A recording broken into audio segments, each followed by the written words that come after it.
Chouette, chapitre 6. Le lendemain matin, pendant le petit déjeuner, Roy demanda si c'était interdit qu'un garçon de son âge n'aille pas en classe. Eh bien, dit sa mère, j'ignore si c'est vraiment interdit par la loi, mais mais si, intervint son père. On appelle ça de l'absentéisme. On peut te mettre en prison, demanda Roy. D'habitude, on se contente de te ramener dans ton établissement, dit Mr. Eberhart, avant d'ajouter en plaisantant à demi. Tu n'as pas dans l'idée de sécher les cours, n'est-ce pas? Roy répondit que non, que l'école c'était cool. Je parie que je sais ce que tu as derrière la tête, fit Mrs. Eberhart. Tu es inquiet de retomber sur le petit Matterson. Tu vois, je t'avais bien dit que cette lettre d'excuse était trop péremptoire. Sa lettre était très bien, fit le père de Roy, en ouvrant le journal. Si elle était si bien que ça, pourquoi Roy a-t-il tellement peur? Pourquoi parle-t-il de faire l'école buissonnière? J'ai pas peur, dit Roy. Et j'ai pas envie de sécher, Trace Middle. C'est juste que sa mère le scruta, que quoi? Rien, maman. Roy décida de ne pas parler à ses parents de sa rencontre avec Doigt de Mulet, l'étrange coureur. En tant qu'agent fédéral, le père de Roy était sans doute obligé de signaler tous les délits, même l'absentéisme scolaire. Roy ne voulait pas causer d'ennui aux garçons. Écoute-moi ça, dit Mr. Eberhart en lisant à haute voix le journal. On a vandalisé une voiture de police de Coconut Cove. Mardi, en tout début de matinée, alors qu'elle stationnait près d'un chantier sur Oriole Avenue Est. L'agent dormait au volant quand les faits se sont produits, selon un porte-parole de la police. Incroyable, non? La mère de Roy fit claquer sa langue. Il s'est endormi pendant son service? C'est scandaleux. On devrait virer ce bonhomme. Roy trouvait l'histoire plutôt amusante. De mieux en mieux, fit son père. Écoutez ça. L'incident a eu lieu peu avant le lever du soleil. Un plaisantin inconnu au bataillon s'est faufilé jusqu'au véhicule de patrouille dont il a bombé les vitres de peinture noire. Roy, la bouche pleine de pain au raisin, éclata de rire. Du lait lui dégoulina sur le menton. Mr. Eberhart continuant en souriant aussi. Merle Deacon, chef de la police de Coconut Cove, a refusé de donner le nom de l'agent endormi en déclarant qu'il fait partie d'une équipe de surveillance spéciale enquêtant sur les déprédations de biens privés dans les quartiers est de la ville. Deacon a précisé que l'agent en question, récemment grippé, prend un médicament qui provoque des somnolences. Le père de Roy releva la tête du journal. Médicament, ah bah. Que dit l'autre article? Demanda Mrs. Eberhart. Voyons. Que c'est le troisième incident suspect qui survient en moins d'une semaine à cet endroit où s'élèvera bientôt une maison des crêpes 100% américaine de Maman Paula. Le visage de la mère de Roy s'éclaira. On va avoir un Maman Paula? Ici? À Coconut Cove? Ah, ce sera sympa. Roy s'essuya le menton avec une serviette. Pas? Qu'est-ce qui s'est passé d'autre là-bas? Je me demandais la même chose, fit Mr. Eberhart en survolant la fin de l'article. Voici. Lundi dernier, des intrus non identifiés ont arraché des jalons sur ce terrain. 4 jours plus tard, des vandales se sont introduits sur le site et ont déposé des alligators vivants dans 3 WC portatifs. Selon la police, la capture des reptiles s'est effectuée sans dommage pour eux. On les a relâchés par la suite dans un canal voisin. On n'a procédé à aucune arrestation. Mrs. Eberhart se leva et commença à débarrasser la table. Des alligators? S'exclama-t-elle. Dieu du ciel, quoi encore? Mr. Eberhart plia le journal et le lança sur le comptoir de la cuisine. Ça va devenir une petite ville intéressante après tout, n'est-ce pas, Roy? Roy prit le journal pour voir par lui-même. Le nom d'Oriole Avenue Est lui semblait familier. En lisant l'article, Roy se rappela quand il avait aperçu le panneau de la rue, l'arrêt de bus de Béatrice Lipp, l'endroit où il avait repéré le garçon qui courait la première fois, se trouvait sur Oriole Avenue Ouest, juste de l'autre côté de l'artère principale. L'article ne dit pas s'ils étaient gros, ces alligators? Observa Roy. Son père pouffa. Je ne crois pas que ce soit important, fiston. Je pense que c'est l'idée qui compte. J'ai lu votre rapport, David, fit le capitaine de police. Vous aimeriez ajouter quelque chose? L'agent de Lincoln fit non de la tête. Il avait les mains croisées sur ses genoux. Que pouvait-il dire d'autre? Son sergent prit la parole. David comprend que l'affaire est grave. Embarrassante est le mot exact, dit le capitaine. Le chef m'a fait part de certains emails et messages téléphoniques. Ce n'est pas joli. Vous avez jeté un coup d'œil sur le journal? L'agent de Lincoln opina. Il avait lu et relu l'article une dizaine de fois. Chaque lecture lui avait soulevé l'estomac. Vous avez probablement remarqué qu'on n'y mentionne pas votre nom, dit le capitaine. C'est parce que nous avons refusé de le révéler aux médias. Oui, et je vous en remercie, dit l'agent de Lincoln. Je suis vraiment désolé pour tout ça, chef. Et vous avez lu l'explication que le chef Deacon a donnée de l'incident? Je suppose que vous n'y voyez pas d'inconvénient? À vrai dire, chef, j'ai pas eu la grippe et j'avais pris aucun médicament hier. David, le coupa le sergent. Si le chef dit que vous preniez un médicament contre la grippe, vous en preniez un sans discussion. Et si le chef dit que c'est à cause de ça que vous dormiez dans votre voiture radio, alors c'est exactement ce qui s'est passé. Compris? Ah, oui, chef. Le capitaine agita en l'air un bordereau jaune. J'ai là une facture du concessionnaire Ford qui s'élève à 410 $. Ils ont enlevé la peinture noire des vitres, c'est la bonne nouvelle. Ça leur a pris toute la journée, mais ils y sont arrivés. L'agent de l'INCO était sûr que le capitaine allait lui tendre la facture des réparations, mais non. Au lieu de ça, il la rangea dans le dossier personnel du policier qui était ouvert sur son bureau. De l'INCO. Je ne sais que faire de vous, je ne sais vraiment pas. Le ton du capitaine était celui d'un père déçu. Je m'excuse beaucoup, ça ne se reproduira plus, chef. Le sergent de Delinco dit « Capitaine, je dois vous dire que David s'était porté volontaire pour cette surveillance du site du chantier, et il s'y est rendu le matin très tôt, en dehors de ses heures de service. De sa propre initiative ?»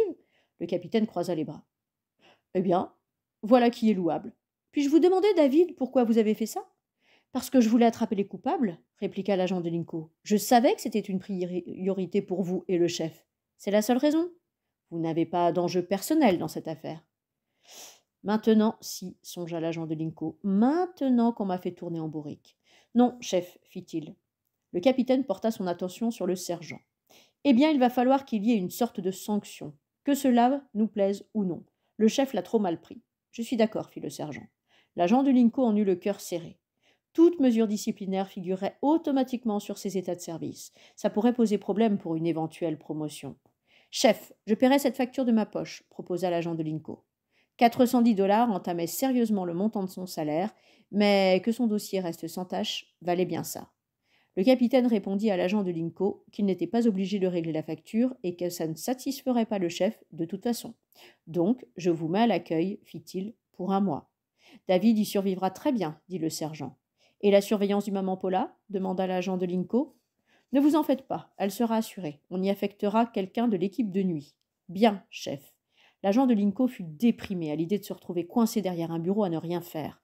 Un long mois d'ennui en perspective. Cependant, ça valait mieux qu'être suspendu de ses fonctions. La seule chose pire que de rester les bras croisés au commissariat, c'était bien de rester les bras croisés à la maison. Le capitaine se leva, signifiant par là que l'entretien était terminé. « David, dit-il, si jamais quelque chose de ce genre se reproduisait, ça ne se reproduira pas, je vous le promets. La prochaine fois, vous aurez carrément votre nom imprimé dans le journal. Oui, chef. Sous un gros titre qui dira « Agent limogé », c'est clair ?» L'agent de Linco se crispa intérieurement. « J'ai compris, chef, » dit-il calmement au capitaine. Il se demanda si les petits cons qui avaient bombé sa Crown Victoria avaient conscience de la somme d'ennui qu'ils allaient lui occasionner. « Ma carrière est en péril, » songeait l'agent de Linco, avec colère. Tout ça à cause d'une poignée de délinquants juvéniles jouant au plus malin. Il était plus déterminé que jamais à les prendre la main dans le sac. Dans le couloir, à l'extérieur du bureau du capitaine, le sergent lui dit « Vous pouvez prendre votre voiture au garage central, mais n'oubliez pas, David, plus de patrouille. Ça signifie que vous pouvez aller chez vous et en revenir avec le véhicule. Mais c'est tout. » « D'accord, dit l'agent de Linco, à la maison et retour. » Il avait déjà pensé à un itinéraire qui le ferait passer directement à l'angle d'Oriol Est et de Woodbury, lieu de la future maison des crêpes 100% américaines de Maman Paula. Personne ne lui avait interdit de partir de chez lui super tôt le matin. Personne ne lui avait interdit non plus de prendre tout son temps en se rendant au travail. Aujourd'hui encore, Dana Matterson était absent du collège. Roy se sentit un peu soulagé, quoique pas suffisamment pour se détendre. Plus longtemps Dana devait rester chez lui pour que son nez se remette du coup de poing de Roy, puis plus il l'aurait mauvaise quand il finirait par retourner à Trace Middle.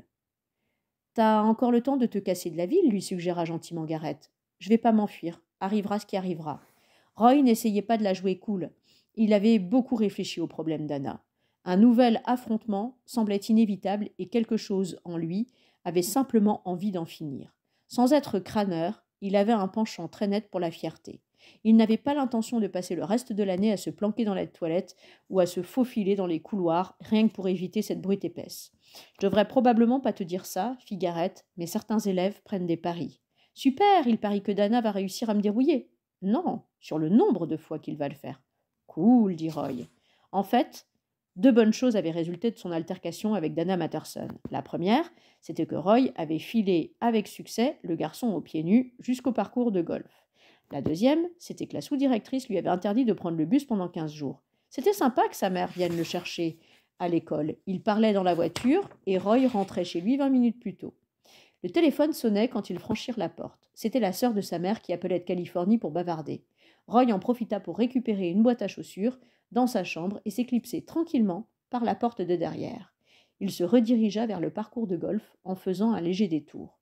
Au lieu de prendre à gauche, sur Oriole Ouest, en direction de l'arrêt du bus, Roy traversa la route à bicyclette jusqu'à Oriole Est. Il avait à peine roulé sur 2 blocs qu'il arriva à un terrain vague envahi de broussailles avec une caravane de chantier cabossée dans un coin. Un pick-up bleu était garé près de la caravane, non loin de là.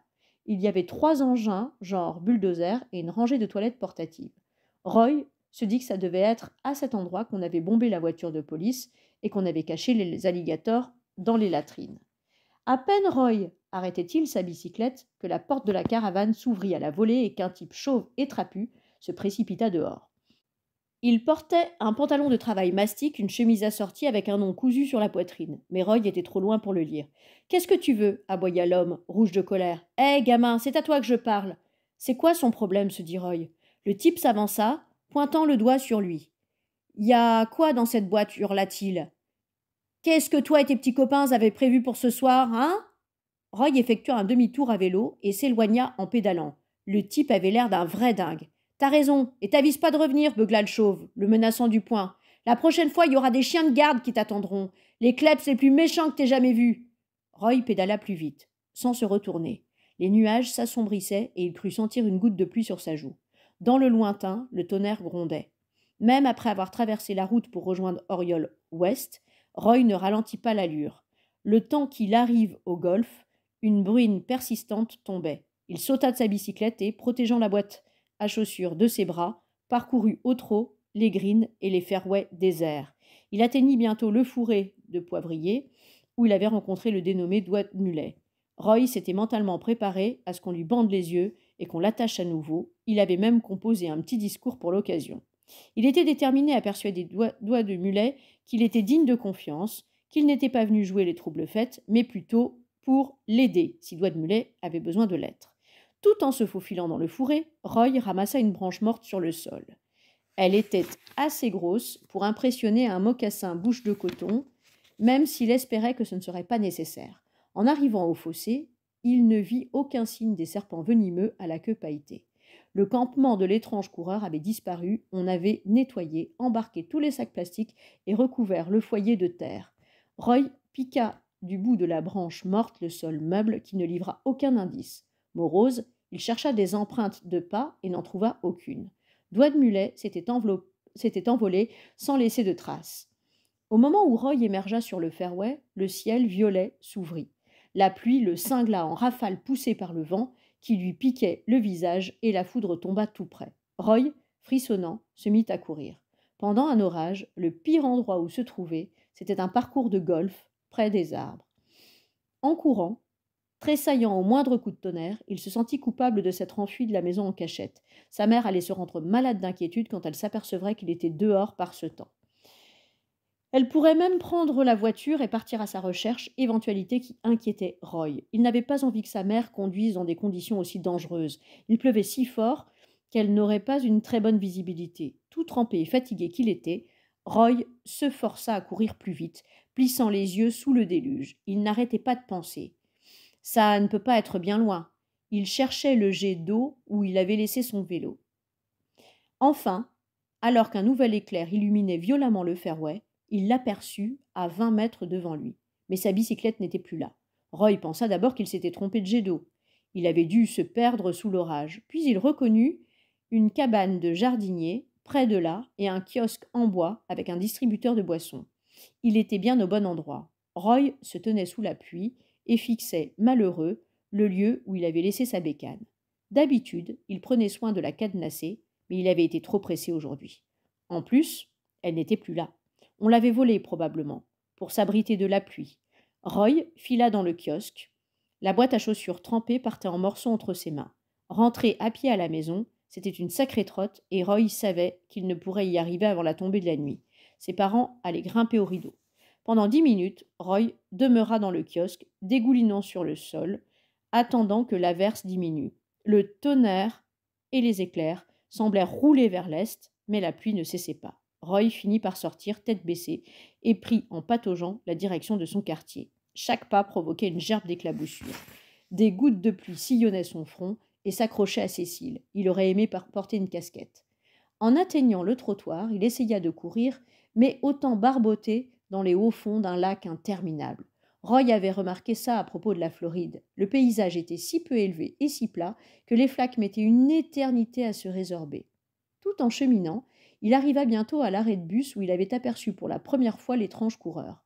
Roy ne prit pas le temps de jeter un regard alentour. À chaque instant, il faisait de plus en plus sombre. Au moment où il arrivait au coin d'Oriole Ouest et de la route, les lampadaires s'allumèrent en vacillant. « Mince alors, se dit-il, je suis vraiment en retard. » La circulation était continue dans les deux sens. On roulait au pas dans l'eau stagnante. Roy attendit avec impatience. À chaque voiture, une vague venait lui éclabousser les mollets. Il s'en fichait pas mal. Il était déjà trempé jusqu'à l'os.